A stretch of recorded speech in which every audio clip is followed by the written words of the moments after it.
নমস্কার বন্ধুরা, আবার একটা নতুন রেসিপি নিয়ে চলে এসেছি তোমাদের কাছে। আমি আজকে আমের চাটনি বানাচ্ছি। দেখো, কড়াতে তেল গরম করে মৌরি আর সর্ষে ফোড়ন দিয়েছি। এবার আমগুলো ছেড়ে দেবো। আমগুলো আমি লম্বা করে কেটে নিয়েছি। এগুলোকে একটু নুন আর হলুদ দিয়ে নাড়াচাড়া করে নেব। গ্যাসটা এই মুহূর্তে কমানো আছে, তাহলে মশলাটা পুড়ে যাবে। দেখো, এবার আমি নুন আর হলুদ দেবো।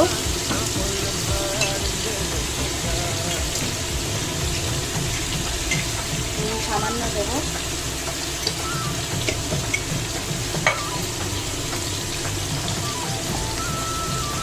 হলুদও সামান্য দেবো। বেশি হলুদ দিলে হলুদের গন্ধ লাগবে। এবার এটাকে একটু গ্যাস বাড়িয়ে নাড়াচাড়া করবো।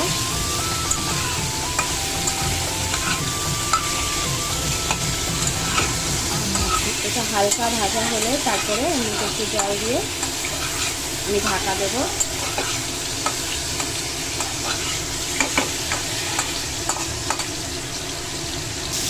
দেখো বন্ধুরা, একটু ভাজা করে নিয়েছি গ্যাস বাড়িয়ে দিয়ে।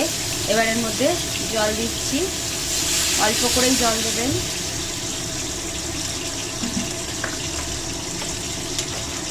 তারপরে পরে দিতে পারবেন। এই মুহূর্তে আমি আর কিচ্ছু দেবো না। ফুটে উঠলে ঢাকা দেবো।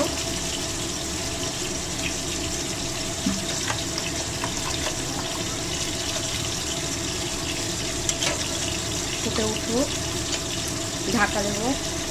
বন্ধুরা দেখো, ফুটে উঠেছে। এবার গ্যাসটা কমিয়ে আমি ঢাকা দিয়ে দেবো 5 থেকে 10 মিনিটের জন্য। ঢাকা দিয়ে দিচ্ছি।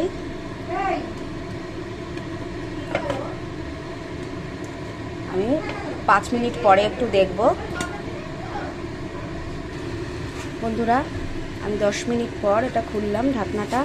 এবার এর মধ্যে মিষ্টি নুন যা দেওয়ার দেবো, দেখে দেবো। মিষ্টিটা তোমাদের আমের টক অনুযায়ী দেবে। আমি তাহলে মিষ্টি দিই। আমি এখানে বাতাসা ইউজ করছি বন্ধুরা। তোমরা তোমাদের চিনি গুড় যে যেমন পারবে সেটা ইউজ করবে, দেখবে খুব ভালো হয়। আমি এখন একবার দিলাম, আবার মিষ্টি দেখে তারপর আবার দেব। কতটা মিষ্টি দিতে লাগবে। গ্যাসটা বাড়িয়ে দিলাম।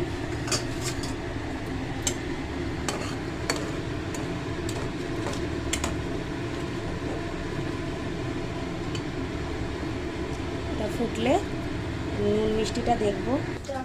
বন্ধুরা দেখো, আমি গ্যাস বন্ধ করে দিয়েছি, নুন মিষ্টিটা দেখে নিয়েছি। আমার চাটনিটা রেডি। এবার এটাকে একটা পাত্রে ঢেলে নিয়ে তার উপর দিয়ে